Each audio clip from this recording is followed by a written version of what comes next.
inside the render dialog of Krakatoa, there is also the so-called memory channels rollout, and this shows you how much memory you're going to need for your rendering, or how many particles you can fit in the existing memory. Depending on the settings that you have enabled, for example, if you're using emission channel, obviously the emission channel has to be allocated, and right now you're allocating 32 bytes per particle. I can uncheck the emission channel, it will disappear from the list, and the memory usage will change correspondingly. Each time I enable a channel, more bytes are being added per particle and more memory is used.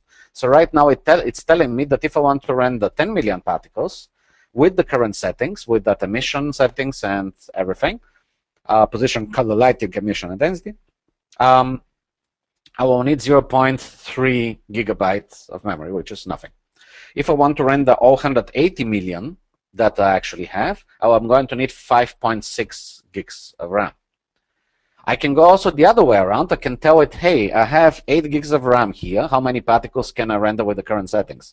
I enter 8 here, and it tells me 268 million is what you can fit in that memory. If I had a machine with 32 gigs, well, probably won't use all of them because I need memory for Windows and for Maya. I can enter 28, for example, and that shows me that it can come very close to a billion particles with 32 gigs with the current settings.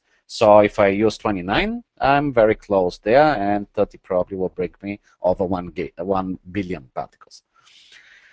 So it's those machines kind of commonplace nowadays in production, 32 gigs or even 64 gigs of RAM. So I can go really high with your point cloud counts and still render without running out of memory.